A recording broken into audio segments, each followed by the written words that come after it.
Hi అండి, welcome to Shanti's kitchen. మనం అన్నం పరబ్రహ్మ స్వరూపం అని చెప్తుంటాం కదండి. అలా అందుకని అన్నం ఎప్పుడైనా మిగిలిపోయినప్పుడు దాన్ని వేస్ట్ చేయకుండా మనం ఈ వీడియోలో చూపించిన విధంగా ఇలా చేసుకొని తింటే చాలా టేస్టీగా ఉంటుంది. ఫుడ్ కూడా వేస్ట్ అవ్వకుండా ఉంటుంది. ఊరికొరికే మిగిలిపోయిన అన్నం పారేయొద్దండి. పారేయకుండా మిగిలిపోయిన అన్నాన్ని ఎలా ఈజీ స్నాక్ లాగా ప్రిపేర్ చేసుకోవచ్చో, చాలా టేస్టీ స్నాక్ లాగా ఎలా ప్రిపేర్ చేసుకోవచ్చో మనం ఈరోజు ఈ వీడియోలో చూడబోతున్నాం. లేట్ చేయకుండా ప్రాసెస్లోకి వెళ్ళిపోదాం పదండి.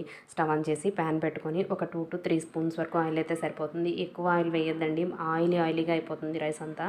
సో మనం కొద్దిగా ఒక 2 to 3 స్పూన్స్ వరకు ఆయిల్ వేసుకొని, ఆయిల్ వేడైన తర్వాత ఇందులోకి తరిగిన ఆనియన్, ఇంకా ఒక క్యారెట్ని ఫైన్గా చాప్ చేసి పెట్టుకున్నాను, అది కూడా యాడ్ చేశాను. ఇందులోనే ఒక పొటాటోని, బంగాళదుంపని పొట్టు తీసి చిన్న ముక్కలుగా తరిగిన పొటాటోని కూడా యాడ్ చేశాను. యాడ్ చేసి ఒకసారి ఇలా మిక్స్ చేసుకోవాలి. మిక్స్ చేసుకున్న తర్వాత వీటిని కొంచెం మగ్గనివ్వాలండి. ఇలా ఇవి మగ్గుతున్నప్పుడు మంటని లో ఫ్లేమ్లోనే ఉంచండి. హై ఫ్లేమ్లో అయితే మాడిపోతాయి. మీడియం ఫ్లేమ్ కూడా వద్దు, లో ఫ్లేమ్లో అయితేనే కరెక్ట్గా మెత్తగా కుక్ అవుతాయి అన్నమాట. అందుకే ఒక 5 minutes తర్వాత మూత ఓపెన్ చేసి చూస్తే ఇలా ఉంటుంది. ఒకసారి మిక్స్ చేసుకొని మరి కాసేపు మూత పెట్టుకొని చూడండి. ఈ వీడియోలో చూపించిన విధంగా ముక్కలు పూర్తిగా మగ్గేంత వరకు మగ్గనిచ్చి ఒకసారి మిక్స్ చేసుకుందాం.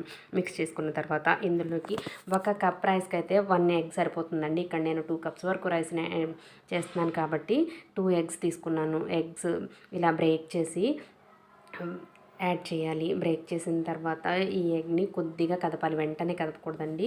కొద్దిగా ఇట్లా మిక్స్ చేస్తాం. మరీ స్క్రాంబుల్స్ లాగా అయిపోతాయి, చిన్న పలుకుల్లాగా అయిపోతాయి. కొద్దిగా ఒక 1 inch అంత పీసెస్ లాగా ఉంటే బాగుంటుంది.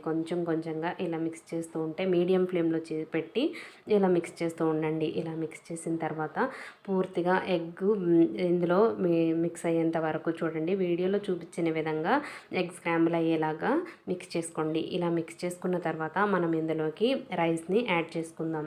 ఇలా మిక్స్ చేసిన దాంట్లో మీరు కావాలంటే, ఒకవేళ మీరు కారం యాడ్ చేసేటట్టయితే మిక్స్ చేసిన దాంట్లో యాడ్ చేసుకోండి.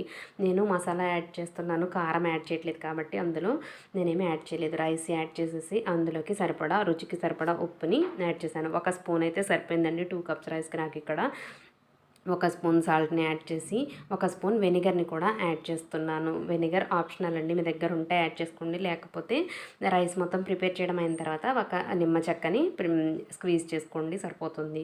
వెనిగర్ని కూడా యాడ్ చేసి ఒకసారి మిక్స్ చేస్తున్నాను. మిక్స్ చేసి ఇందులోకి మీ దగ్గర ఉన్న చికెన్ మసాలా ఏదైనా సరే, చికెన్ మసాలాని 1.5 స్పూన్ వరకు యాడ్ చేయండి. 1.5 స్పూన్ వరకు యాడ్ చేస్తే రైస్ కలర్ చేంజ్ అయ్యేలాగా ఉండాలండి. మనం యాడ్ చేసిన మసాలా మీ టేస్ట్కి తగినట్టుగా యాడ్ చేసుకోండి. నేను ఇక్కడ 1.5 స్పూన్ అయితే నాకు సరిపోయింది, కరెక్ట్ టేస్ట్కి సరిపోయిందనమాట. 1.5 స్పూన్ మనం చికెన్ మసాలాని యాడ్ చేసిన తర్వాత పూర్తిగా రైస్లోకి మిక్స్ అయ్యేలాగా బాగా కలుపుకోవాలి. ఇలా మిక్స్ చేసేటప్పుడు కూడా మంటని లో ఫ్లేమ్లోనే ఉంచండి, మీడియం ఫ్లేమ్లో కూడా కాదు. పూర్తిగా మిక్స్ అయిన తర్వాత మనం ఇందులోకి మీకు ఇష్టమైతే కొరియాండర్ని యాడ్ చేసుకోండి. కొద్దిగా కొత్తిమీరని కూడా యాడ్ చేసి మిక్స్ చేశాను. అంతే, చాలా సింపుల్గా మన రైస్ రెసిపీ రెడీ అయిపోయింది.